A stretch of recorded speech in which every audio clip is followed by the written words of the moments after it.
भाषिक भक्त समाजास सहज समजावे म्हणून हिंदी भाषेतून मराठी भाषेत रूपांतरित करण्यात आलेला आहे.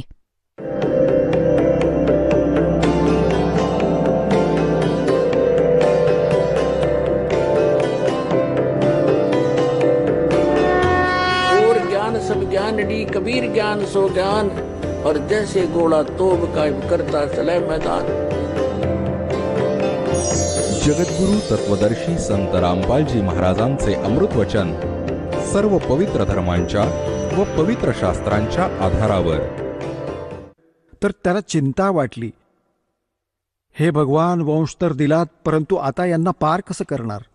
तेव्हा परमात्मा म्हणाले की तू चिंता नको करूस. जेव्हा कलियुगामध्ये पुढे जाऊन धर्मदास माझा एक भक्ती काळ येईल आणि त्यावेळी सगळे पार होतील आणि मी परत येईन आणि तुझ्या वंशजांना जर मंत्र दिला आणि हे माझी वाणी वाचत राहतील, ज्ञानयज्ञ यानेही मानव शरीर प्राप्त होते, परंतु मोक्ष नाही मिळणार.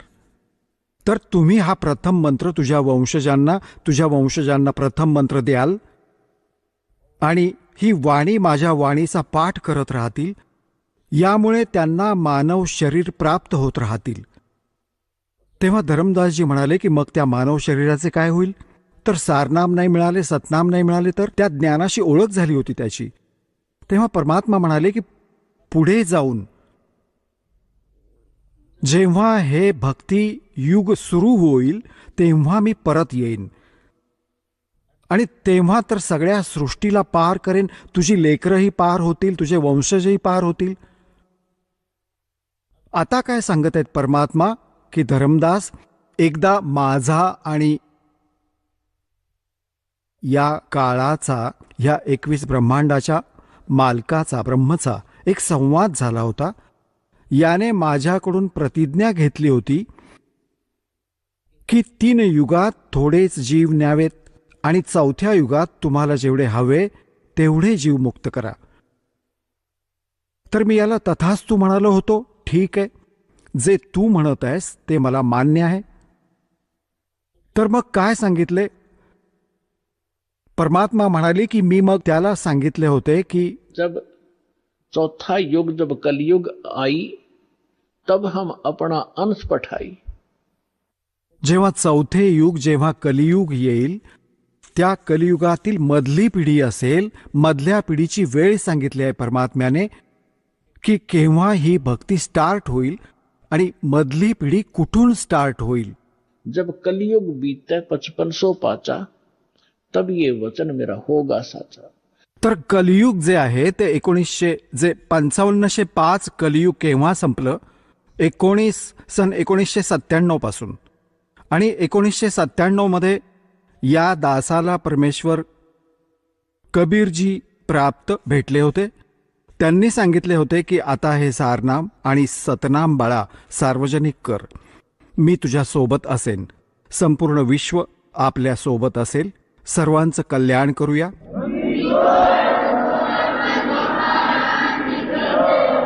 तर परमात्मा धर्मदासजींना म्हणाले होते की धर्मदास, काळाशी माझा संवाद झाला होता.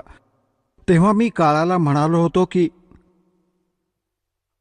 विनती तोर मान में लीनी, की जी तू विनंती केली आहेस काळ, की 3 युगात जीव नका घेऊन जाऊ, 4थ्या युगात 3 युगात थोडे जीव घेऊन जावेत. चौथा युग जब कलयुग आवे तब तब शरण जीव बहु जावे. ऐसा वचन हर मोय दीजे तब गमन संसार ही कीजे. तेव्हा परमात्मा म्हणाले होते विनती तोर लीन में मानी और मोकू ठगे काल अभिमानी. मग परमात्मा म्हणाले की चौथा युग जब कलयुग आई तब हम अपना अंश पठाई.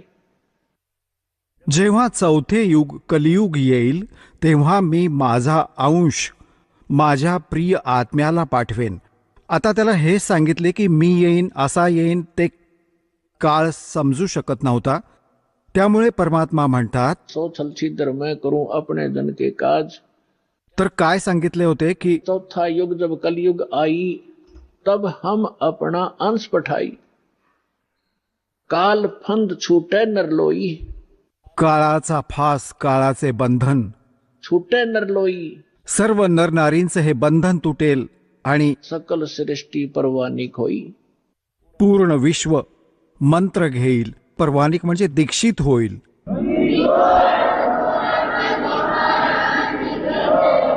काल फंद छूटे नरलोई, सकल सृष्टि परवानिक होई।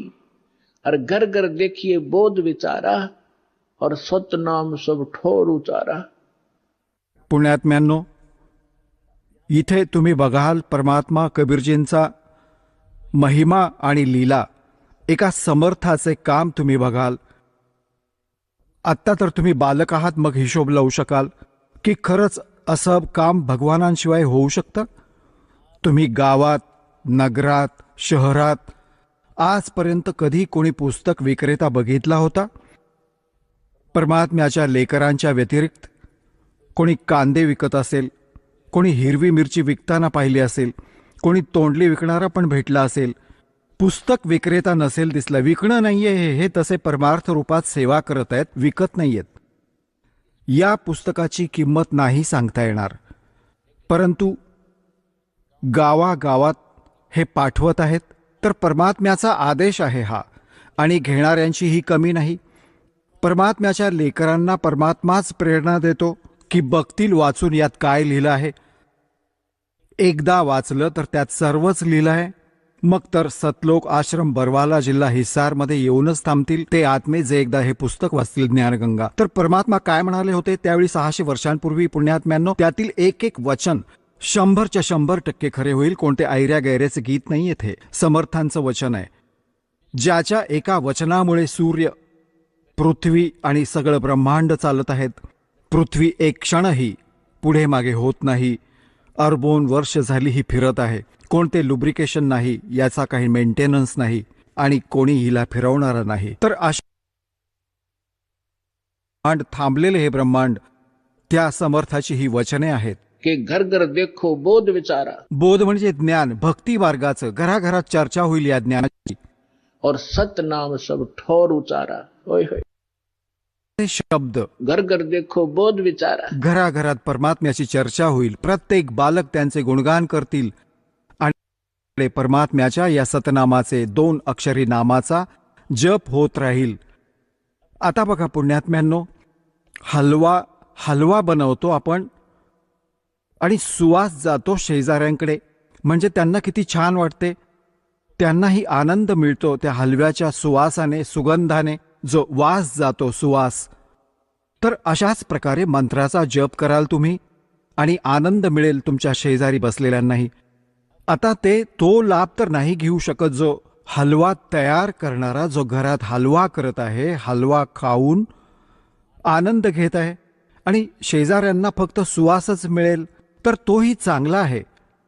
एकतर घरात दारू काढतो, मदिरा बनवली तर शेजाऱ्यांना नाशावायला लागते, डुलू लागतात, त्यांना शिंक येते, आणि घरात हलवा केला तर शेजाऱ्यांना चांगलाच तो जातो त्याचा संदेश। तर अशाच प्रकारे जर सुमरण कराल तर हलवा तर तुम्हीच खाल, पण त्याचा सुवास शेजाऱ्यांना आभास होईल त्यांना। तर अशा प्रकारे या परमात्म्याचा मंत्र घराघरात चालेल। कोणी बसमध्ये बसून जात आहात, कोणी ट्रेनमध्ये बसला आहात, कोणी सुमरण करत आहे श्वासाचं, कोणी करत आहे प्रथम मंत्र मनातल्या मनात, तर आजूबाजूला बसलेल्या प्रवाशांवर त्याचा प्रभाव पडेल आणि एक ना एक दिवस त्यांच्या पापांचा नाश होईल ते, आणि आत्मा जागृत होईल। अशा प्रकारे परमात्म्याने संपूर्ण विश्वाला आपल्या लेकरांना शरणात घ्यायचंच आहे। भले आज कोणी हिंदू आहे, भले कोणी मुसलमान आहे, किंवा शीख असेल किंवा ईसाई, आपण ज्ञान नसल्यामुळे वाटले गेलो। आता आपल्याला समजेल, आज मृत्यू होईल, आपण हिंदू आहोत, उद्या मृत्यू होईल, आपण अमेरिकेत जन्मलो, ख्रिश्चनांचा झेंडा उचलला, आणि मग परत मृत्यू झाला, आपण मुसलमानांचा झेंडा उचलला। आपण आहोत कोण, आपण आलो आहोत कुठून, मनुष्य जीवनाचा उद्देश काय आहे, तर हे या तत्वज्ञानातून समजेल। आणि मग काय सांगितलंय परमात्म्याने की कलयुग बीते 5500 पाचा, तब ये मेरा वचन होगा साचा।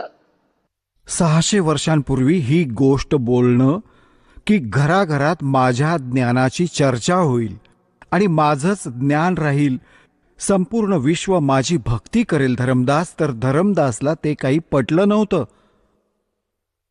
तर परमात्मा म्हणाले की कलयुग बीते 5500 पाचा, तब ये वचन मेरा होगा साचा. कलयुग बीत जावे जब एता, और सभी जीव परम पुरुष पद चेता. ओय होय होय. आता पुण्यात्म्यांनो, जे या ज्ञानाशी परिचित झालेले आहेत त्यांच्या तर ही गोष्ट लक्षात येईल 100% लगेच. तुम्ही काय बघत आहात? आजच्या आधी तुम्ही ज्ञानगंगा ऐकण्याच्या आधी तुम्हाला परमपुरुषाचे ज्ञान नव्हते. तुम्हाला केवळ तुमच्याच देवी देवतांचे ज्ञान होते आणि स्वर्ग लोकापर्यंत आपण उत्तम स्थान मानत होतो. एक हा राधास्वामी पंथ आहे जो गुरु नानक देवजींच्या आणि कबीरजींची वाणी वाचून वाचून कुठली वीट कुठला दगड रचून हे सतलोक, सचखंड आणि सतनाम हे सांगू लागले होते. यांना कखही माहिती नाही, कखही माहिती नाही यांना भक्ती मार्गाचा. हे काय सांगत आहेत? सतलोकात परमात्मा निराकार आहे, चेतनच चेतन आहे, प्रकाशच प्रकाश आहे. आणि मग सतलोक कसा आहे, सतनाम काय आहे, सारनाम काय आहे, सार शब्द काय आहे, सतलोक काय आहे, सत्पुरुष काय आहे, यांच्या परमधन्याचे वचन आहेत शिवदयालजींचे, ज्यातून हे राधास्वामी, धनधन सद्गुरू, सच्चा सौदा, दिनोदवाला, जय गुरुदेव हे निरंकारी बिरंकारी जितकेही पंथ आहेत हे त्यातूनच निघालेत. त्यांच्याच आधारे हे काय सांगतात की तेच सतनाम आहे, सतनाम हेच सत्पुरुष आहे, सतनामच, आणि सतनामच सतलोक आहे, सतनामच सार शब्द आहे, सतनामच सत्पुरुष आहे, सतनामच सारनाम आहे. कख तरी आहे माहिती यांना? तर आता म्हणतात, परमात्म्याने म्हटले आहे की कलयुग बीत जावे जब एता, और सभी जीव परम पुरुष पद चेता. ओय है. परमपुरुष गीतेच्या अध्याय नंबर 15च्या श्लोक नंबर 16 आणि 17 मध्ये 3 पुरुष आहेत. एक क्षरपुरुष हा ब्रह्म आहे, 21 ब्रह्मांडांचा स्वामी, आणि एक अक्षर पुरुष जो 7 शंख ब्रह्मांडांचा मालक आहे. हे दोघे परमपुरुष नाहीयेत. म्हणून गीतेच्या अध्याय नंबर 15च्या श्लोक नंबर 17 मध्ये लगेच म्हटलंय की उत्तम पुरुष तू अन्य परमात्मा इति उदाहरते य लोकत्रयम आविश्य विभर्ती अव्यय ईश्वर, की तो परमपुरुष तर कोणी वेगळा आहे. उत्तम पुरुष, उत्तम म्हणजे श्रेष्ठ, परम म्हणजे श्रेष्ठ, परमपुरुष, उत्तम पुरुष, श्रेष्ठ पुरुष, पुरुष म्हणजे परमात्मा, तो तर कोणी या दोन्ही पुरुषांपेक्षा वेगळा आहे, क्षरपुरुष व अक्षरपुरुषापेक्षा. आणि तोच 3ही लोकात प्रवेश करून सर्वांचे पालन पोषण करतो. गीतेच्या अध्याय नंबर 18च्या श्लोक 62 मध्ये म्हटले की अर्जुन तू सर्व भावांनी त्या परमेश्वराला शरण जा. एक ईश, एक ईश्वर, एक परमेश्वर. ईश हा क्षरपुरुष आहे आणि ईश्वर हा अक्षर पुरुष आहे. परमेश्वर तो परमक्षर पुरुष आहे, परमक्षर ब्रह्म आहे. तू त्या परमेश्वराला शरण जा, त्याच्याच कृपेने तू परम शांती आणि सनातन परमधामाला प्राप्त होशील. सनातन शाश्वतम स्थानम, कायम असणारे अविनाशी स्थान तुला प्राप्त होईल. गीता अध्याय नंबर 15च्या श्लोक नंबर 4 मध्ये म्हटलंय की तत्वदर्शी संतांच्या प्राप्तीनंतर त्या तत्वज्ञान रूपी शस्त्राने या अज्ञान रूपी अंधकाराला चिरून त्यानंतर परमेश्वराच्या त्या परमपदाचा शोध घ्यायला हवा, जिथे गेल्यानंतर साधक परत फिरून संसारात कधीच परत येत नाही. आणि ज्या परमेश्वराने सर्व ब्रह्मांडांची रचना केली आहे केवळ त्याची भक्ती करा, बाकी सर्व भक्तीचा त्याग करा. तर ते परमपद शोधायला हवे, परमेश्वराचे ते परमपद शोधले पाहिजे. तर इथे परमात्मा तीच गोष्ट सांगत आहेत की कलयुग बीत जावे जब एता, और सब जीव परम पुरुष पद चेता. त्या परमपुरुषाच्या त्या परमपदाशी सर्वच परिचित होतील, त्याचे सर्व ज्ञाता होतील की कुठे एक सतलोक आहे जिथे परमात्मा राहतो, तिथे गेल्याने आपल्याला सर्व सुखे मिळतील, जन्ममृत्यूची ही पीडा टळेल. आता इथे तर आपले असंख्य जन्म झाले आहेत भटकत, जन्म आणि मृत्यूचे. संपूर्ण जीवन संपत्ती गोळा करण्यात मग्न असतो, एका मिनिटात मृत्यू होतो, ते जमवलेलं इथेच राहतं. तुम्ही गाढव होऊन कुंभाराच्या घरात उभे राहता. हे काय सोंग आहे? हे काय जीवन आहे? काय उद्देश घेऊन जगत होतो आपण? तर इथे लक्षात येईल की सब जीव परम पुरुष पद चेता. त्याच्याशी परिचित होतील, त्याचे ज्ञाता होतील की खरंच तिथे गेल्याने पिच्छा सुटेल. जसे तुमचा मृत्यू झाला, मग जन्म झाला, परिवार झाले, कसं चांगलं वाटत आहे, खूप चांगलं. अरे, एका मिनिटाची शाश्वती नाही की कुठे वीज कोसळेल, संपूर्ण कुटुंबाचा नाश झाला, काय करणार आहे? तर परमात्मा म्हणालेत की इथून तर तुम्हाला जावेच लागेल, जावे लागेल. पण अशी भक्ती करा, ही भक्ती, आणि इथून पुनर्जन्माची इच्छा संपवा. जा आसा ता बासा होई, मन कर्म वचन सुमरियो सोई. आता भक्ती करा, जोपर्यंत इथे आहात तोपर्यंत इथली, कारण की आपण इथे राहत आहोत तर आपली ही कर्तव्य कर्म इथेही करत राहावी लागतील. परंतु आता जे काम तुम्ही ज्या उद्देशाने करत होतात, धन जमवण्यासाठी, घर बांधण्यासाठी, इथे थोडा स्पीड कमी करा. आणि कशासाठी करत आहात? मुलांचं लग्न करावं लागेल, मुलगी झाली तर कसं लग्न करणार, त्यांना हुंडा द्यावा लागेल, नाही. काहीच दिवसात हे सर्व संपवून टाकू. कोणी हुंडा ना घेईल ना देईल, घेणारच नाही कुणी. त्याला समजेल की का ऋणी बनलो मी. आज मी पैसा घेत आहे, उद्या मी याचे गाढव होऊन याची पूर्ण परतफेड करेन. बैल होऊन करावी लागेल, कोणाला गाय म्हैस होऊन घरी बांधून घ्यावं लागेल. कशाला डोकेदुखी करता? तर पुण्यात्म्यांनो, जोपर्यंत हे ज्ञान नव्हतं, आपण एकमेकांशी असे जोडत गेलो, संस्कार वाढवून घेतले आम्ही. आता सतलोकात जाण्यासाठी आपल्याला हे संस्कार आटोक्यात आणावे लागतील. म्हणजे परत कुठे पाय नको अडकायला, कुठे पदर आपला कोणत्या काट्यात अडकायला नको, आणि आपण इथेच राहून जाऊ. म्हणून आणि घर बांधा, ठीक आहे, तुम्हाला जसे परमात्म्याने पूर्वसंस्कारातून दिलेले आहे, घर बांधा. काही मोठा लोक दिखावा नाही केला पाहिजे यामध्ये. टाइमपास करण्यासाठी भले एक झोपडी द्या भगवान, आणि भले कसेही घर दे. आपली भक्ती करण्याचा उद्देश समजा. नैसर्गिक संकटांपासून वाचण्यासाठी घराची गरज आहे. हे शेड घालून ठेवलंय, पर्याप्त आहे. गारा नको पडायला डोक्यावर ना. जशी आपण भक्ती करत आहोत, स्वयंपाक करत आहोत, तर त्यापासून रक्षण करायचं आहे, जेणेकरून आपण भक्ती निर्विघ्न करू शकू. म्हणून घराची गरज, नैसर्गिक संकटे आपल्यावर सहज अटॅक नको करायला, आणि आपण भक्ती करू शकू. यासाठी या घर आणि झोपड्यांची गरज आहे. नाहीतर इथे तर सोन्याचा महाल बांधा, एका आण्याचा नाही, तो व्यर्थ आहे. तर परमात्मा म्हणतात, राम रटत दारिद्र भला और टूटी घर की छान, वो सुंदर महल किस काम के जहां भक्ति नहीं भगवान. राम रटत दारिद्र्य भला. दारिद्र्य म्हणजे पूर्णपणे निर्धन. राम रटत निर्धन भला. आणि ज्याचे छतही थोडेफार नाजूक असेल, तुटले असेल थोडे, परत जोडू, ते नीट करू, गवत वगैरे लावून. और वो कंचन महल किस काम के, सुंदर महाल काय कामाचे, जहां भक्ति नहीं भगवान. तर यासाठी तुम्हाला हे परमात्म्याचे ज्ञान दिले जाते, जेणेकरून तुमचा उद्देश,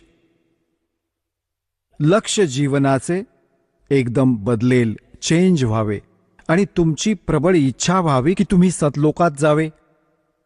आणि तिथे आता इच्छा कधी कशी होईल, तर जेव्हा तुम्हाला दृढ विश्वास वाटेल की खरोखर असा कोणता लोक आहे, आणि तिथे ज्या सुविधा सांगितल्या जातात, तुमची अशीच सृष्टी असेल, असेच घर असेल, कुटुंब असेल. आता जी मुले तुमची आहेत आणि तुमच्या संस्कारांशी जोडलेली आहेत आणि भक्ती करत आहेत, प्रयत्न करा. जर तुमचे यांच्यावर प्रेम असेल, यांच्याशी आपुलकी, ही तर ममता ऑटोमॅटिक आहे. ही आहेत भगवानांची लेकरे, तुमची नाही आहेत. परंतु इथे संस्कारामुळे ही आपली झाली आहेत, आपल्याला निमित्त केलं गेलं आहे. तर आपलं कर्तव्य आहे की यांना भगवानांची भक्ती करायला लावणं. यांना भगवानांची भक्ती करायला सांगाल, खरी भक्ती. तर मग तुम्ही इथून शरीर सोडून जाल तिथे, मग हेही शरीर सोडून येतील तिथेच. मग तिथेही तुमचे असेच एक कुटुंब होईल, जसे इथे झाले. आता बघा पुण्यात्म्यांनो, इथे सर्व दुःखे आहेत. उन्हाळ्यात उकाड्याचा त्रास, थंडीत थंडीचा, आणि पूर आला तर घरातही पाणी शिरतं, आणि अजूनही न जाणो किती दुःख आपल्या शरीराला लागलेली असतात. कोड झाले, कॅन्सर झाला, आंधळा झाला, डोळे फुटले. परंतु आपण एवढे निर्भीड झालो आहोत, जर आपला मृत्यू होणार नसेल तर त्या दुःखांचीही आपल्याला जाणीव होणार नाही. आपण मरणाचंच दुःख मानून ठेवलंय. आणि हा मृत्यू कंपल्सरी आहे इथे. सगळी दुःखे देऊनही मृत्यू होणार. जर आपला मृत्यू नाही झाला इथे, आणि कुटुंब आपल्याला तर किती आवडतं, काय आपण मरू इच्छितो? नाही, कुणीच नाही इच्छित. परंतु इथे मृत्यू डेफिनेट होणार, आणि तुम्हीही मराल, आणि ही मुले ज्यांना तुम्ही आपली मानताही देखील शरीर न जाणं तुमच्या समोर निघून जातील. तर यातून मन हटवा. तुम्ही जिथे जाल सतलोकात, तुमचं शरीर असं होईल कधी वृद्ध नाही होणार, जरा नाही होणार. जरा म्हणजे वृद्ध अवस्था. आणि मृत्यू नाही होणार, कायम तरुण शरीर राहील. आणि तिथे तुमची घरे जी आहेत ना, ती मोठे मोठे महाल जे तुम्ही रिकामे सोडून आला आहात, ते तिथे तुमचे रिकामे पडलेत. तुम्ही चुकून या काळाच्या नादाने इथे आलात. ज्यांनी ही सृष्टी रचना ऐकली असेल त्यांना या गोष्टी सहजपणे समजत असतील.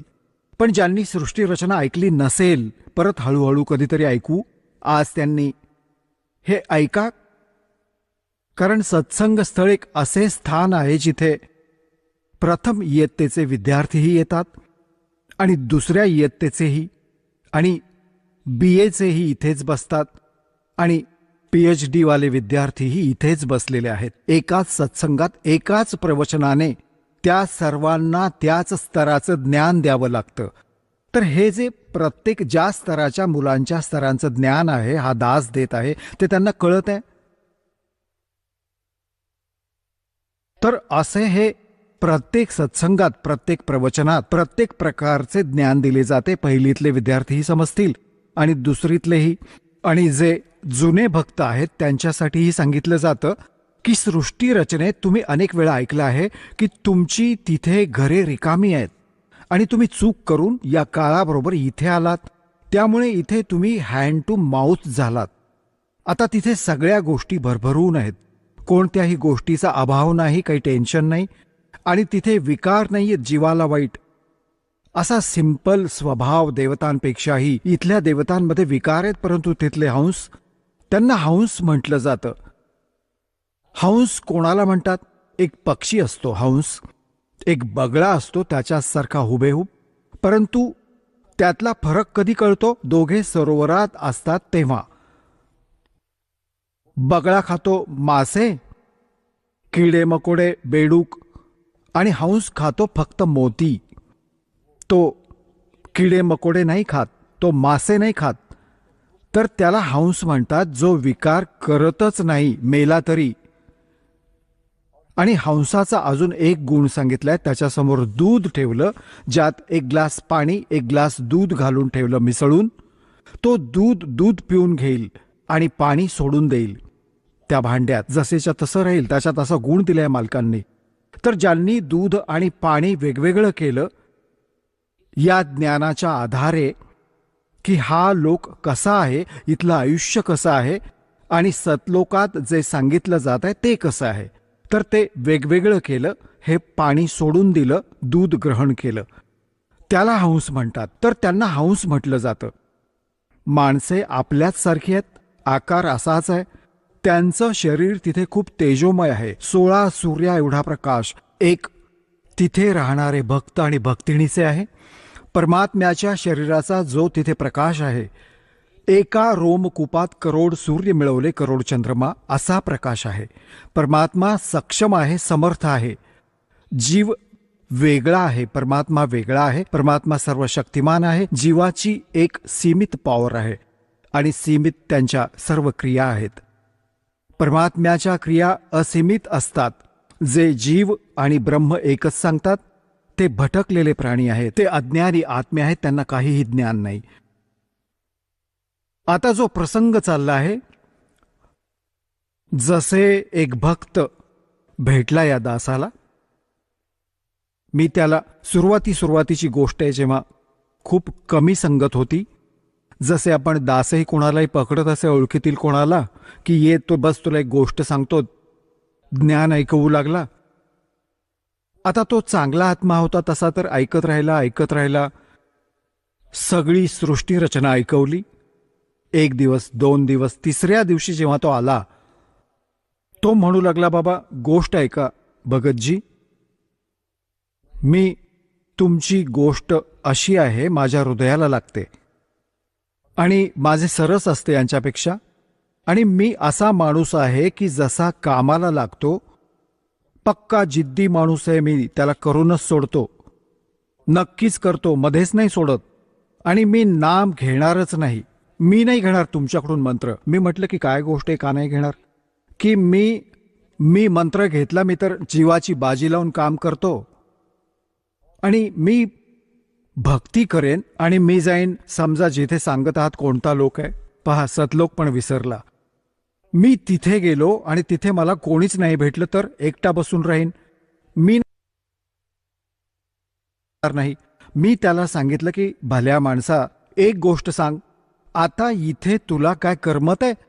समज तू गाढव झालास आणि डुक्कर झालास तर काय मन लागणार तुझं? तो म्हणाला, चांगलंय, येताना जाताना दिसतील तरी चालणारे फिरणारे, मन रमेल माझं. बघा, अशी वृत्ती ढासळली आहे आपली की आमचं इथेच ठीक आहे, चालणारे फिरणारे दिसतील आणि इथेच बरं आहे तर मी तिथे नाही जाणार. आता त्याचं हे जे म्हणणंही ठीक होतं की आजपर्यंत कोणी हेच नाही सांगितलं की तो सतलोक आहे आणि सतलोकात लोक राहतात, तिथे सृष्टी आहे, हे तर कुणीच सांगितलं नाही. हे राधास्वामीवाले लोक म्हणतात की तिथे तर प्रकाशच प्रकाश आहे, प्रकाशच प्रकाश आहे, चेतनच चेतन आहे. तिथे काय डोंबल करणार चेतनमध्ये जाऊन, प्रकाशात समुद्रात जाऊन बुडून मरायचं आहे तर? काय बोलताय, ही काय गोष्ट झाली? काय आधार आहे त्यांच्या बोलण्याला? परमात्म्याने स्वतः, जसं पुण्यात्म्यांनो, आता हा निर्णय करू इच्छितो दास की त्या सतलोकात सर्व सृष्टी आहे, असेच स्त्री पुरुष आहेत, असेच कुटुंब आहेत, परंतु इथे तर घाणेरडा व्यवहार आहे, इथे न्याय नावाची गोष्ट नाही. परमात्मा म्हणतात, निरंजन धन तेरा दरबार जा, तनिक न्याय विचार. घराघरात भांडणं, सासू सासरे, सासवा सुनांची भांडणं, भावांची आपापसात भांडणं, बहीण भावामधील कुरबूर, छोट्या मोठ्या गोष्टींवरून, संपत्ती आणि माहीत नाही काय अजून भांडणं होतील. हे काय आयुष्य? सगळे नरक भोगत आहेत इथे, कुणी सुखी नाहीये या 21 ब्रह्मांडात, आग लागलेली आहे. आता तिथे जाल तेव्हा बघा, तिथे काही चिंताच नाही. आता जसे तुम्ही इथे येत आहात, इथे सासूही आली असेल, सासूही आणि सूनही आली असेल, नणंदही इथेच बसली असेल, सासू आणि सासरेही आले असतील, आणि पती आणि दीर जाऊही आले असतील. इथे भांडण होणारच नाही, कोणती कुरबुर होणारच नाही. का नाही होणार? कारण एकच तयार जेवण मिळेल, एकसारखे मॅट अंथरलेले असतील, आंघोळ करा आणि आपलं भजन करा. भांडणं तर तेव्हा होतात, तू हे नाही केलंस, तू ते नाही केलंस, तिथे सत्यानाश झाला, अमुक एक गडबड झाली, तर तिथे जाऊन काही कामच नाही कोणतं, सगळ्या गोष्टी उपलब्ध तुमच्या समोर, तर तिथे तुमचा ऑटोमॅटिकली स्वभाव सुंदर बनतो. आणि तसे तिथे जे मटेरियल आहे ना आपल्या शरीराचे, बॉडीचे, त्यात हे दोष नाहीयेत. इथे कधी काम दुःखी करत आहे, कधी क्रोध त्रास देत आहे, कधी काही हव्यासापोटी आपण गफलत करत आहोत, मोहामुळे एकमेकात राग द्वेषात गुरफटलेले आहोत. तर तिथे जाऊन तुम्हाला सामूहिक भंडाऱ्यात भोजन, तुमच्या घराघरांपुढे आत फळफुलं, फळदार वृक्ष लगडलेले असतात, तुमचं स्वयंपाकघर आणि तुमचं भरलेलं असतं सगळ्या पदार्थांनी परमात्म्याच्या कृपेने. मग काय राहिलं भांडण? तर सांगायचा अर्थ हा आहे की आता प्रसंग हा येतो की तिथे अशी सुंदर सृष्टी आहे, याचं प्रमाण कुठे आहे?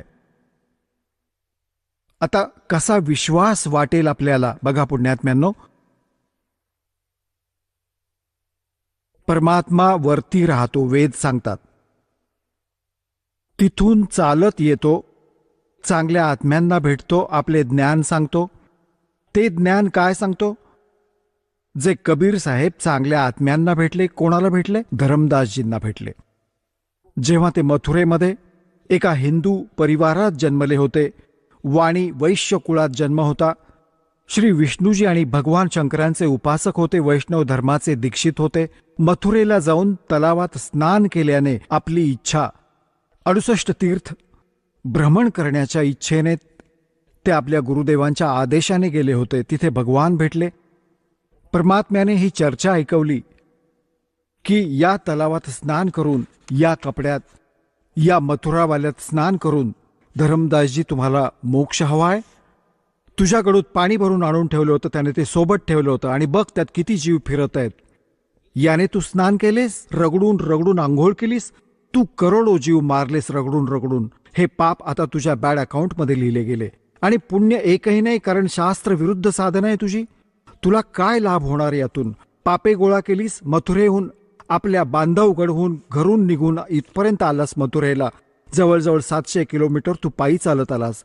हे खाली तुझ्या पायाखाली जेवढे जीव आले, तू ते पाप केलेस, तुझ्या पाप कर्मात लिहिले जातील. आणि पुण्य एकही नाही कोणतं यामध्ये स्नान करण्याचं, या तलावात स्नान करण्याचं. सांग, तू गीता वाचतोस ना रोज? तर हो, गीतेमध्ये कुठं तीर्थावर स्नान करण्याबद्दल लिहिलंय? हा जो मंत्र तुम्ही जप करता, हरे कृष्ण राधे श्याम सीताराम, गीतेत लिहिलाय कुठे? तर नाही जी. मग कशासाठी ओझी वाहतोयस? आता बघा पुण्यात्म्यांनो, पहिल्यांदा तर कितीही खरी गोष्ट असेल तर स्ट्राईक होतो डोक्यात. धरमदासजी नाराज झाले. तू मुसलमान आहेस, आमच्या देवतांचा उपहास करतोस, हे करतोस, असा डोळे लागला दाखवायला. परमात्मा अंतर्धान पावले, जिंदा महात्म्याच्या रूपात बसले होते. मुसलमान धर्मामध्ये जिंदा महात्मा संत असतात. जेव्हा समोरून एकदम अंतर्धान पावले, धर्मदासचे हृदय हेलावले की सगळे खरे सांगत होता आणि ही सगळी खरी गोष्ट होती. मी तर नीच आहे, हा तर भगवान होता, फरिश्ता होता, कोणी देवता होता, एवढ्या चांगल्या गोष्टी सांगत होता. मी चूक केली आणि हे भगवान, आता परत तुम्ही भेटलात तर मी सगळ्या गोष्टी ऐकेन. काही दिवसांनी, आता ती मोठी गोष्ट आहे, आता तो विषय नाहीये, म्हणून दासाला काय सांगायचंय. परमात्मा त्यांना परत भेटले, परत काही गोष्टी सांगितल्या, ते परत काही स्वीकारल्या, परत काही चूक, ते अज्ञान आड आले, भगवान परत अंतर्धान पावले. अशा 4-5 वेळा घटना घडल्या. तर 4थ्या-5व्या वेळी जेव्हा धरमदासजींच्या समोर परमात्मा अंतर्धान पावले, तर त्याने पक्क ठरवलं की भगवान एकतर दर्शन द्या, नाहीतर मी अन्न पाणी नाही घेणार. यावेळी तुम्ही जे सांगाल ते मी सगळं ऐकेन. 5-6 दिवस गेले. धर्मदासने काही नाही खाल्लं, अन्नही नाही घेतलं. परमात्मा पोचले, त्याला मुश्किलीने आधार देऊन उभं केलं की बाळा तू खा पी, आता मी आलो आहे, ऐक माझं म्हणणं. मग धरमदासजी म्हणाले की भगवान एकदा मला ते स्थान दाखवा जे तुम्ही सांगत आहात की तिथे सगळी सृष्टी आहे. तुमचे बहीण भाऊ जे आधी इथून गेले, जे मी मुक्त केले आहेत, तेही तिथे विद्यमान आहेत. मला दाखवा भगवान, मी पाहू इच्छित आहे. आता परमात्मा म्हणाले की धर्मदास तू हट क्यों करही? असा हट्ट का करत आहेस? मी जी म्हणत आहे ती भक्ती कर, विश्वास ठेव, या भक्तीनेच तू तिथे पोहोचशील. तू बघून जरी आलास तरी तू राहू नाही शकणार, कारण तुझ्याकडे भक्ती नाहीये, ते अयोग्य. जसे कोणी मूल ट्रेनिंग करत आहे डॉक्टरचे, आणि तो म्हणाला की मला डॉक्टर दाखवून आणा आधी, ते हॉस्पिटल कसं आहे. अरे आधी ट्रेनिंग कर, मग तुला नोकरीही मिळेल तिथे. आता बघून काय डॉक्टर होणार तू तिथे जाऊन?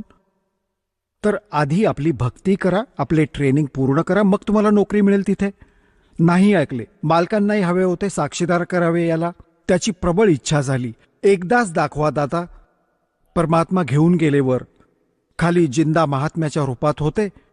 त्याच रूपात जाऊन पाहिले की तिथे सर्व सृष्टी, नर आणि नारी, भाऊ बहिणी सगळे बसलेले होते. सुंदर शरीर त्यांचे, उंच उंच देह, आणि खूप धष्टपुष्ट त्यांचे तेजोमय शरीर.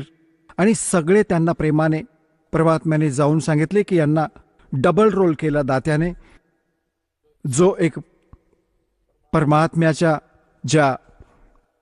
त्या राज दरबाराच्या समोर जो द्वारपाल होता, परमात्म्याने त्याला सांगितले खुणेने की या भक्ताला भगवानांचे दर्शन करून आणा. ते एका बाजूने घेऊन गेले परमात्मा, दुसऱ्या बाजूने जाऊन त्या सिंहासनावर विराजमान झाले. परंतु त्यावेळी शरीर तेच होते, चेहरा तोच होता, परंतु शरीरातून असे तेज झळकत होते. रोम, करोड सूर्य, करोड चंद्र मिळवले एक रोमकुपात, एवढी शोभा होती मालकांची. जेव्हा धरमदासजींनी पाहिले की हा तर तोच भगवान आहे जो खालून आला होता जिंदा महात्म्याच्या रूपात, हा तर तोच परमात्मा आहे, तेव्हा बघून झाल्यावर परमात्मा म्हणाले की जा बाबा चल आता परत. मग परत आला तर परमात्म्याला खाली बसलेले बघितले. तेव्हा तो म्हणाला की हे भगवान, तुम्हीच मालक आहात, तुम्ही स्वतःला लपवून ठेवले आहे. अरे भगवान, एवढे सुंदर स्थान. जेव्हा तिथे पोचला धर्मदास आणि त्याला परत पाठवू लागले, तेव्हा परमेश्वराला म्हणाला भगवान मला इथेच ठेवा, त्या गलिच्छ लोकात नका पाठवू, तिथे तर वाईट हाल आहेत. आता तिथे गेल्यानंतर तुम्हाला समजेल की तुम्ही कुठे पडला आहात, कशा लोकात राहत आहात. तेव्हा धर्मदासजींनी प्रार्थना केली. परमात्मा म्हणाले, बाळा असेच नाही राहू शकत, तुम्ही परत जा. तुम्हाला असा मंत्र देईन, सतनाम आणि सारनाम. थोड्याच भजनाने तुमची भक्ती खूप संग्रहित होईल. याविषयी आदरणीय गरीबदास साहेबजींना परमात्मा भेटले होते. ते परमात्म्याशी परिचित झाल्यानंतर काय म्हटले आहे? सतनाम पालड रंग होरी हो, 14 लोक चढावे राम रंग होरी हो. 3 लोक पास्यंग धर रंग होरी हो, तो ना तुला तुलाया राम रंग होरी हो. एका सतनामाचा 2 अक्षरी मंत्र आहे, ज्यात एक ओम आहे, एक तत् गुप्त आहे. ज्यांना प्राप्त आहे त्यांना माहीत आहे. तर अन्य उपदेशींना हा मंत्र चुकूनही सांगू नका, तुमचे नाम खंडित होईल. तर परमात्मा म्हणाले की एका श्वास उच्छ्वासाने एक मंत्र जसे तुम्ही बाहेर सोडला, एक आत घेतला, तर हा एक मंत्र पूर्ण झाला. तर म्हणतात की या सतनामाचे एक सुमरण एका पारड्यात ठेवले तराजूच्या तागडीच्या, आणि 3 लोक पृथ्वी, पाताळ आणि स्वर्गलोक धरले पासंग म्हणून. पासंग काय असते? जसे दासाचा जन्म एका शेतकरी कुटुंबात झाला. आमच्या घरी व्यापारी लोक गहू चणे घ्यायला यायचे, तर वडील म्हणायचे की बाबा आधी तुझी तागडी तपासून घे, यात काही एरर तर नाहीये. तर जर त्यात एरर असेल तर धान्याची मूठ, जसे चणे विकत आहेत तर चणे उचलून एक मूठ दुसऱ्या पारड्यात टाकले जायचे, जेणेकरून ते एररलेस व्हावे, त्यात काही डिफेक्ट नको राहायला, संतुलन नीट होईल. त्याला पासंग म्हणायचे. पासंग टाका यात. आणि वजनमाप ठेवले, आणि तो सौदा अजून करायचा बाकी असतो. 10 मण 20 मण चणे घ्यायचे असतात, ते वेगळे तोलायचे. ते पासंग काही सौद्यात नसतात, ते एक मूठ चणे पडून राहतात. तर इथे काय सांगतात परमात्मा की एका सतनामाच्या सुमरणाची एवढी किंमत आहे. सतनाम पालड रंग होरी हो. आणि दुसऱ्या बाजूला 14 लोक चढवा. शिवचा लोक, विष्णूजींचा लोक, ब्रह्माजींचा लोक, दुर्गेचा लोक, आणि हा ब्रह्मचा लोक, आणि हे जे आहेत ना गोलोक, आणि हे 14 लोक जे आहेत पाताळ, उतल, अतल, हे सगळे चढवा. आणि 3 लोक पास्यंग धर रंग होरी हो. हे 3 लोक तर पासंग, ते काही सौद्यात नाहीयेत. पृथ्वी लोक. या पृथ्वीवर छोट्याशा तुकड्याचा कोणी राजा होतो, मंत्री, मुख्यमंत्री, आनंद गगनात नाही मावत. आणि या ज्ञानाच्या तुलनेत तुम्हाला समजेल काय सांगतात. 3 लोक का राज जीव को जय कोई दे, लाख बधाई क्या करे जय नहीं नाम तने. धिक्कार आहे त्या राजपदाचा ज्यांच्याकडे भक्ती नाहीये, हे सतनाम नाहीये. तर काय सांगतात. सतनाम पालड रंग होरी हो, और 14 लोक चढ़ावे राम रंग होरी हो.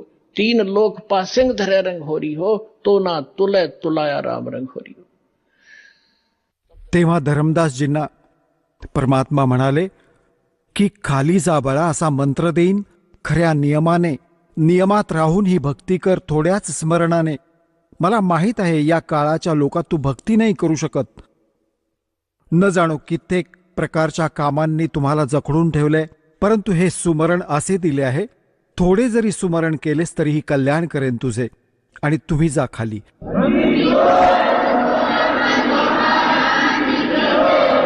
आता जसे धर्मदासजी खाली आले, समोर बसलेले तेच भगवान बघितले. चरण पकडून म्हणाले की हे भगवान, तुम्ही, आणि तिथे तुमची अशी शोभा होती शरीराची, ती इथे का लपवून ठेवली आहे.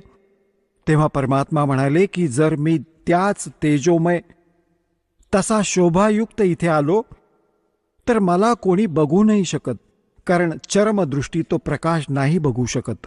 आणि मग या काळाचे हृदय फाटेल. आता तर त्याला माहिती नाही की मी कोण आहे, आणि त्याला चिंता असते की या प्राण्याला खरा मार्ग नाही मिळता कामा. त्यामुळे याने न जाणो किती दूत नेमून ठेवलेत या माझ्या प्रिय आत्म्यांना मिसगाईड करण्यासाठी.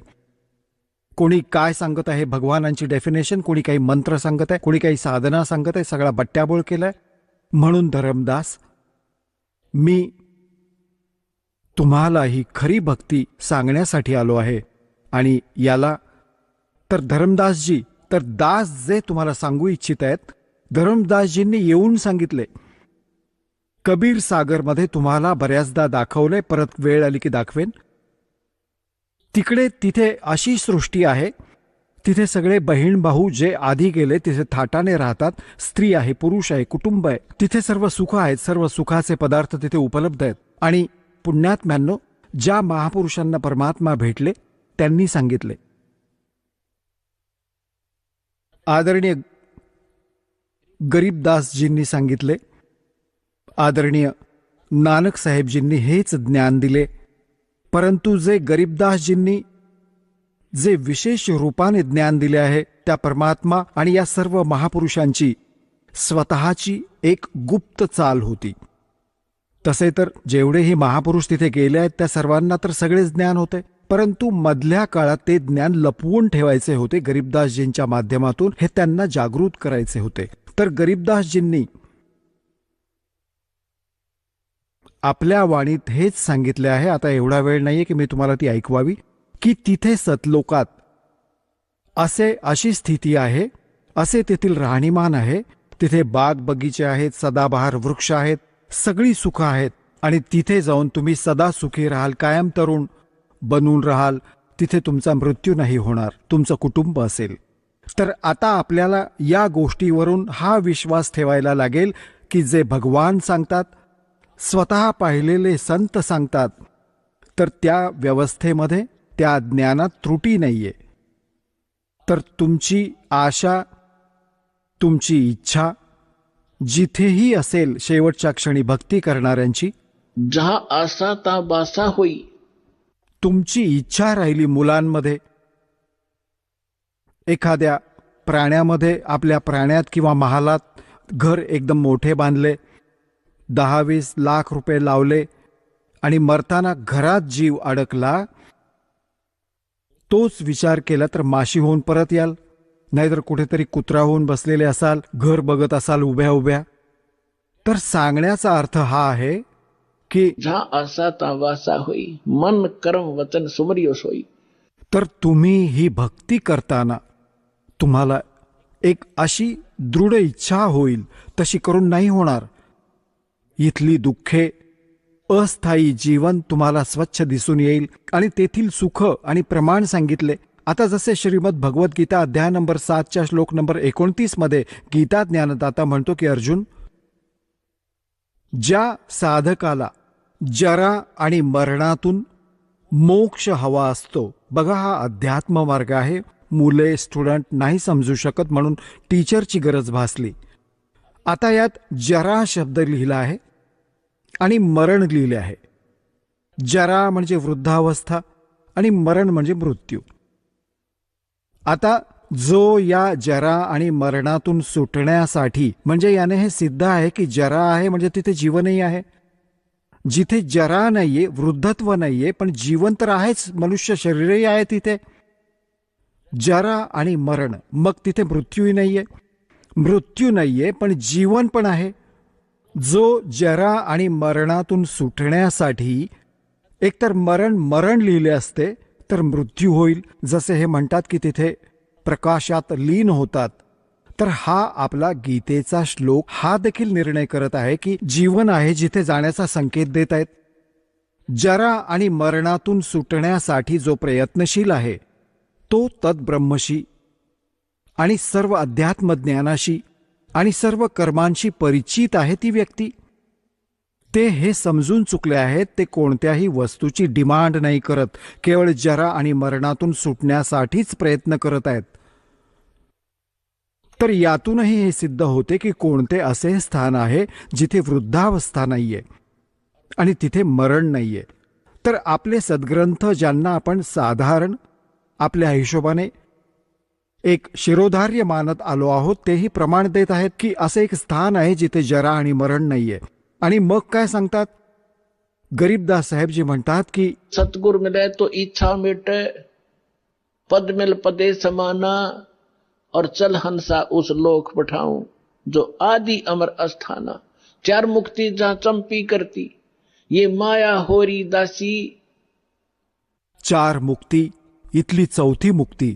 या 4 मुक्ती आहेत, यांना आपण सुख मानतो, स्वर्गात प्राप्त होतात आणि त्या नाशवंत आहेत. काही वेळाने त्यांची मुक्ती प्राप्त करणारेही नष्ट होतात, ते सुखही राहत नाही. आणि तिथे तुम्हाला हे सर्व सुख कायम टिकून राहील. तिथे तुमचे जीवन आहे. 4 मुक्ती जा चंपी करती माया होरी दासी. ज्या मायेच्या मागे तुम्ही धावत आहात, घर बांधा, चांगले चुकले खा, असे करा, कार घ्या, म्हणतात तिथे विमान आहे तुमच्याकडे, प्रत्येक प्राण्याची वेगवेगळी, आणि सगळे भरपूर आहे तिथे सर्व घर. तर म्हणतात 4 मुक्ती जा चंपी करती माया होरी दासी. दास गरीब अबे पद पर सेवा मिले राम अविनाशी. तो भगवान भेटेल तिथे, अविनाशी भगवान, आणि सगळी सुख तुमच्याकडे टिकून राहतील. ते स्थान आहे सतलोक, जिथे तुम्हाला या मंत्र आणि साधनेने पोहोचवले जाईल. तुमचे खूपच सौभाग्य आहे पुण्यात्म्यांनो, तुम्हाला हे स्थान मिळाले, हे भगवान मिळाले, आणि खरे हे सतनाम मिळाले. हे जपून ठेवा आणि जीवाची बाजी लावा. म्हणतात समझा है तो सरदर पाओ, बहुर नहीं रे ऐसा दाव.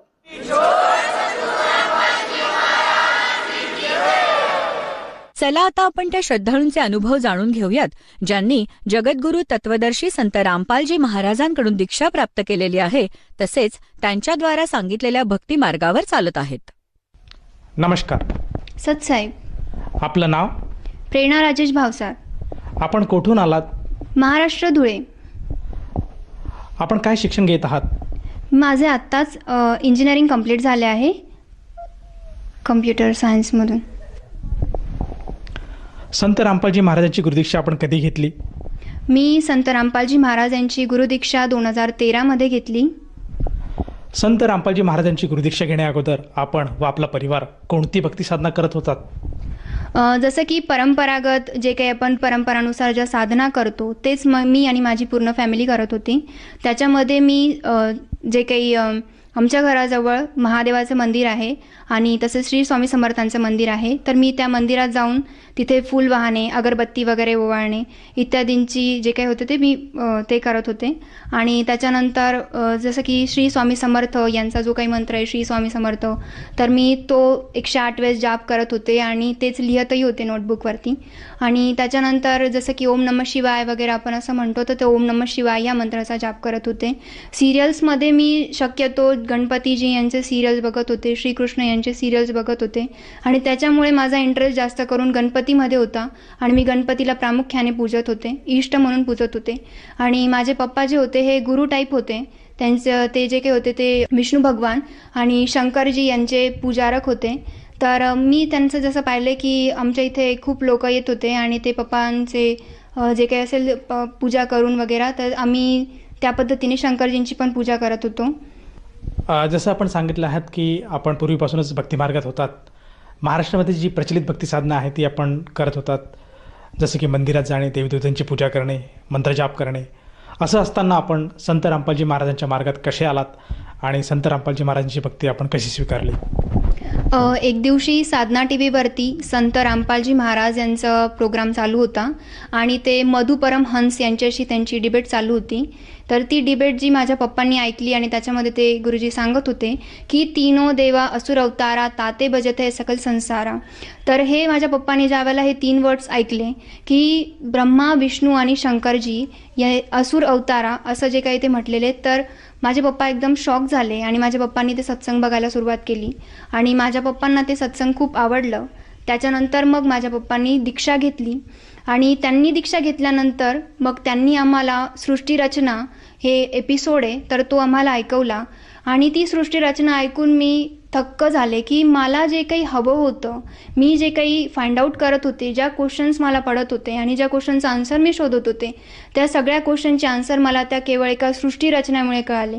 जसं की मी बघत होते की जसं मला प्रश्न होते की मी जे काही आहे आज तर ते कोणामुळे आणि मला जे घडवणारे आहेत परमात्मा जे काही आहेत ते कोण आहेत, ही जे काही सृष्टी आहे कोणी रचली आहे, हे जे काही ब्रह्मांड आज इथे स्थिर आहेत ते कोणी रचलेत. तर ह्या प्रश्नाचं जे काही मला उत्तर होतं ते त्यातून भेटलं.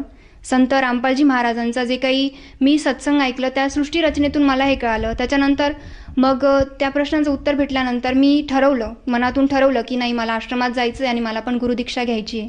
तर मग मी 2013मध्ये हा डिसिजन घेतला की मला आता गुरुदीक्षा घ्यायची आहे आणि मी सद्गुरू रामपालजी महाराज यांच्याकडनं गुरुदीक्षा घेतली. जसं आपण सांगितलं की संत रामपालजी महाराजांचं आपण सत्संग बघत होतात आणि सत्संगामध्ये आपल्याला सृष्टीरचना, त्यामधून आपल्याला जे मनामध्ये जे प्रश्न होते परमात्म्याविषयी, त्या प्रश्नांची उत्तरे आपल्याला मिळालेत आणि त्यानुसार आपण संत रामपालजी महाराजांची नामदीक्षा घेतली, गुरुमंत्र घेतला. तर मला असं विचारायचं आहे की जेव्हा आपण या संत रामपालजी महाराजांशी जुडल्या गेलात आणि संत रामपालजी महाराजांचे जे गुरुमंत्र आहे त्याचा आपण जप केलात, त्यानंतर आपल्याला व आपल्या परिवाराला काय काय लाभ प्राप्त झालेत? सर, मी त्यासाठीच मला जे काही होतं, माझा जे काही अनुभव आहे तो मला खूप मोठा अनुभव आलेला आहे. सर्वात प्रथम मला जो काही अनुभव आला त्याच्यामध्ये की मला परमात्मा कोण आहे हे मला कळालं, की मी जे काही शोधत होते, ज्या काही प्रश्नांची उत्तरं मी शोधत होते ते मला संत रामपालजी महाराज यांच्या सत्संगामधून मिळाले. आणि दुसरा लाभ म्हणजे मला शारीरिक लाभ झाला आणि त्याच्यामध्ये मी इयत्ता 9th स्टँडर्डमध्ये होते आणि त्यावेळेला मला हा पॅरालिसिसचा अटॅक आला होता. त्यामध्ये माझी कंप्लीट बॉडी ही कडक होऊन गेली होती आणि माझे जे काही पाय आणि हात आहेत ते पूर्णपणे वाकडे झाले होते आणि माझा जो काही हा फेस आहे हा पूर्ण एक साईडला टर्न झाला होता. आणि एवढं झाल्यानंतर मी 3 तास बेशुद्ध होते. तर ह्या अशा कठोर क्षणामध्ये रात्रीची वेळ होती, 11:30 वाजले होते आणि माझ्या पप्पांनी ठरवलं की हिला कुठल्याही दवाखान्यात न दाखवता आपल्या गुरुजींनी जे चरणामृत दिलंय ते चरणामृत त्याला पूर्णपणे द्यावं. आणि मग माझ्या पप्पांनी तेच केलं. चरणामृतची बॉटल होती कपाटमध्ये ठेवलेली, ती चरणामृतची बॉटल घेतली आणि मला त्यातलं चरणामृत दिलं. पूर्ण चरणामृत पिल्यानंतर एक मोठा चमत्कार झाला. तुम्हाला खोटं पटेल पण ही घटना आमच्या डोळ्यासमोरची आहे. माझी जी काही बॉडी पूर्ण कडक झाली होती आणि मी मूव्ह होऊ शकत नव्हती, पूर्ण जी काही वाकडी झाली होती ती परमात्म्याने सरळ केली आणि थोड्याच वेळात माझा फेस जो वाकडा झाला होता तोही सरळ झाला. तर हा मला इतका मोठा अनुभव आला आहे. आणि त्याच्यानंतर थोड्याच वेळानंतर अर्धा-एक तासानंतर मी जे काही बेहोश होती ती मी पुन्हा स्मरणात आले, मी पुन्हा शुद्धीवर आले आणि मी जे मला अनुभव झाला तो म्हणजे मला जो काही त्रास झाला एकदम मोठा, त्याच्याने मला एकदम असा निर्मळ सुख भेटलं. ते चरणामृत घेतल्यानंतर माझं पूर्ण बॉडी रिलॅक्स झाली आणि मी सरळ झाले. तर हा मला सगळ्यात मोठा अनुभव झाला. जसं आपण सांगत आहात की संत रामपालजी महाराजांच्या जेव्हा आपण शरणात आला होतात त्यावेळेस आपल्याला एक अर्धांगवायूचा झटका आला होता, परंतु त्यातनं संत रामपालजी महाराजांच्या सद्भक्तीमुळे आपण पूर्णपणे बाहेर आलात. ज्या इयत्ता 9वीमध्ये आपल्याला जो त्रास झाला त्यानंतर आपण आज इंजिनिअरिंग पूर्ण कंप्लीट केलेलं आहे. तर ह्या अनुषंगाने मला असं विचारायचं आहे की जो आज युवा वर्ग आहे त्या युवा वर्गाला, त्याचप्रमाणे जो समाज आणि जो श्रोता वर्ग आज आपल्याला टी व्हीच्या माध्यमातून बघत आहेत, त्यांना आपण काय संदेश द्याल? जे काही यंगस्टर्स मला आज बघतायत त्यांना मी हात जोडून नम्र विनंती करते की आपण आपला अनमोल असा वेळ वाया घालतो आहे. आपण पार्टीज करून किंवा आपण अन्य जे काही गोष्टींमध्ये इन्व्हॉल्व्ह होऊन टी व्ही सिरियल्समध्ये वेळ वाया घालून किंवा पिक्चर्स वगैरे बघून वेगवेगळे व्यसन करून, दारू घेऊन किंवा हुक्का वगैरे पिऊन आपण आपल्या हे जे काही मनुष्यरूपी जे काही आपल्याला देह भेटला आहे याला आपण व्यर्थ गमवत आहोत. तर सर्व जे काही मानव आहात, सर्व जे काही यंगस्टर्स आहे, मी त्यांना हात जोडून नम्र निवेदन करेल की तुम्ही हे जे काही व्यसन आहे याला त्यागा आणि तुम्ही संत रामपालजी महाराज यांच्या शरणमध्ये या. तिथे ते तुम्हाला असे मंत्र देणार आहे की ज्याच्यासाठी तुम्हाला तुमचा संसार सोडायचा नाही आहे, तुम्हाला तुमचा जॉब वगैरे काही सोडायचा नाही आहे. तुम्हाला जॉब करता करता, तुमचा संसार करता करता तुम्हाला चालता फिरता हे मंत्रांचे जाप करता येतील असे सहज आणि सोपे मंत्र गुरुजी आपल्याला देतात. तर त्या मंत्रांचा तुम्ही जाप करू शकतात. आणि नंतर दुसरं असं सांगायचं आहे मला दुसऱ्या वर्गाला की जसं की आता मी एक कन्या आहे, मी एक मुलगी आहे आणि आपल्याला सगळ्यांनाच माहिती आहे की मुलगी ही आजच्या जगामध्ये किती वजन असते लोकांना, की मुलगी त्यांना जर असेल तर ते त्यांचा पोटातच त्याला मारून टाकण्याचा प्रयत्न करतात. तर अशा या घटनेमध्ये माझे जे काही आईवडील आहेत ते आज खुश आहेत की त्यांना 2 मुली आहेत. मला एक बहीण पण आहे. तर ते आज खुश आहेत की त्यांना दोन मुली आहेत आणि ते आज परमात्म्याच्या चरणी आहेत. आमचा जो काही विवाह आहे तो गुरुजींनी जी काही मोहीम राबवली आहे त्याच्यामध्ये हुंडा आम्ही घेत नाही आणि हुंडा देतही नाही. तर अशा या मोहिमेद्वारे आमचे जे काही लग्न पण आहे ते परमात्मा कृपेने अशा ठिकाणी होईल जिथे की हुंडा घेतला जाणारही नाही आणि हुंडा दिला जाणारही नाही. तर मला सर्वच बांधवांना, सर्व जे काही श्रोते जे मला ऐकतात त्यांना असं सांगायचं आहे की तुम्ही ह्या संत रामपालजी महाराजांकडनं दीक्षा घ्या. इथे जे काही नियम आहेत किंवा इथे जे काही तुम्हाला उपलब्धी होणार आहे ती जगामध्ये कुठेच होणार नाही. आमचे जे काही गुरुजी आहेत त्यांचे भगत लोक ज्यांनी दीक्षा घेतलेली ते आज जगभरात आहे. USA मध्ये आहेत, तसंच आपण अन्य जे काही नेपाळमध्ये आहे आणि पाकिस्तानामध्ये सुद्धा आपले भगत लोक आहेत. तर जगभरात हे जे काही संत रामपालजी महाराजांचे शिष्य आज आहेत आणि ते सगळेजण या हुंडा जो काही आपण घेतो किंवा देतो हे सगळं त्यांनी बंद केलं आहे. नशामुक्त असा समाज तयार होत आहे. तर करोडोच्या संख्येने संत रामपालजी महाराज यांचे शिष्य अनुयायी झालेले आहेत. तर मी सर्व जे काही माझे जे आज मला ऐकतायत, जेवढे काही यंगस्टर्स मला जे ऐकतायत त्यांना मी सांगते की हे जे काही आहे आपले सायंटिफिकली ट्रू आहे. तुम्ही धर्मग्रंथ वाचून तुम्हाला गुरुजी सांगतात की या प्रकारे तुम्हाला तुमचे हॉलीबुक्स तुम्हाला असं सांगतायत आणि याच्यामध्ये लिहून ठेवलेलं आहे, तेच आपल्याला वाचून दाखवतात आणि तेच आपल्याला सांगतात. तर आज आपण जे काही गुरुजींचे शिष्य आहोत, तर आम्ही जे काही वाचलं, जे काही आम्ही पाहिलं त्याच्यानंतर आम्ही संत रामपालजी महाराजांची दीक्षा घेतली आहे. तर असं सांगायचं आहे की आज आपण शिकलेलो आहोत, तर आपल्या शिक्षणाचा एकच असा उपाय आहे, आपल्या शिक्षणाचा आपण असा उपयोग करून घेऊ शकतो की आपले जे काही धर्मग्रंथ आहेत जसं गीता, बायबल, वेद, कुराण हे वाचून आपल्याला समजेल की संत रामपालजी महाराज हे काय सांगतायत. आपण ना की आपले जे काही पूर्वज सांगत आले आपण तेच ऐकायचं आणि तेच करायचं, त्यापेक्षा आपल्याला आज वाचण्याची जे आपण वाचू शकतो तर आपण वाचून आपल्याला समजणार आहे की खरं काय आणि खोटं काय. तर सगळ्यांना मी नम्र विनंती करते पुन्हा एकदा की तुम्ही नक्कीच सत्संग ऐका आणि संत रामपालजी महाराज यांच्याकडनं दीक्षा घ्या आणि आपले कल्याण करा. जसं आपण सांगत आहात की आज मानव समाजाने, खास करून युवा वर्गाने संत रामपालजी महाराजांची नामदीक्षा घ्यायला हवी आणि नशामुक्त भारत, हुंडाबळी किंवा बेटी बचाव बेटी पढाव जे आज सरकारचं स्वप्न आहे, केवळ संत रामपालजी महाराजांच्या नामदीक्षेमुळे आज समाज सुधारत आहेत. तर ह्या अनुषंगाने जर एखाद्या साधकाला किंवा व्यक्तीला संत रामपालजी महाराजांची नामदीक्षा घ्यावीशी वाटत असेल तर ती व्यक्ती नामदीक्षा कशी घेऊ शकेल? आपण जे आता TV वरती मला बघता आहात, तर त्या TVच्या स्क्रीनवरती खालच्याच बाजूला नंबर फ्लॅशअप होत आहेत.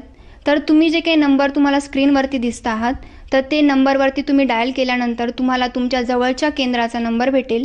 तुम्ही त्या नंबरवरती कॉन्टॅक्ट करून तुमच्या जवळचे जे काही जिल्हा असेल किंवा तालुका असेल त्या ठिकाणी जाऊन तुम्ही नामदीक्षा घेऊ शकतात. जसं आपण सांगत आहात की आज महाराष्ट्रामध्ये संत रामपालजी महाराजांच्या कृपेने प्रत्येक जिल्ह्यामध्ये किंवा तालुक्यामध्ये नामदान केंद्राची सुविधा उपलब्ध आहेत. जर एखादा साधक, इच्छुक साधक संत रामपालजी महाराजांची नामदीक्षा घेऊ इच्छित असेल तर त्या साधकाला त्या नामदीक्षेसाठी किती पैसे मोजावे लागतील? सांगायचं असं की या नामदीक्षेसाठी तुम्हाला कुठल्याही प्रकारचा खर्च लागत नाही. ही नामदीक्षा अगदी निशुल्क आहे. उलटं तुम्हाला जे काही नामदीक्षेसाठी जे काही मंत्राचं कार्ड असो किंवा फोटो असो किंवा अन्य जे काही गोष्टी, प्रसाद वगैरे, तर या सगळ्या गोष्टी तुम्हाला फ्री ऑफ कॉस्ट तिथे दिल्या जातात. तुम्हाला नामदीक्षा एकदम फ्रीमध्ये दिली जाते. तर इथे कुठलाही खर्च नाही आहे. तर तुम्ही या, इथे सगळं काही निशुल्क आहे आणि हा अनमोल नामदीक्षा फक्त आणि फक्त तुमच्यासाठीच परमात्म्याने खुला ठेवलेला आहे. तर तुम्ही या आणि दीक्षा ग्रहण करून तुमचं कल्याण करा. धन्यवाद. सत साहेब.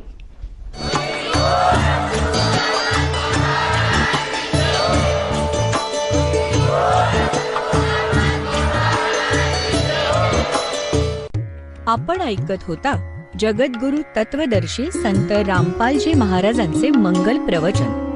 निशुल्क नामदीक्षा प्राप्त करण्यासाठी आणि अधिक माहितीसाठी संपर्क करा 7030303951 7030303952. आमची वेबसाईट आहे www.jagadgururampalji.org. सर्व पवित्र धर्मांच्या व पवित्र शास्त्रांवर आधारित प्रमाणित अनमोल पुस्तक ज्ञानगंगा किंवा जगण्याचा मार्ग यापैकी कोणतेही एक पुस्तक निशुल्क मागवण्यासाठी आम्हाला आपले पूर्ण नाव, पूर्ण पत्ता, पिनकोड सहित आणि फोन नंबर लिहून 7030303951 7030303952 नंबरवर SMS करू शकता किंवा आम्हाला 7030303951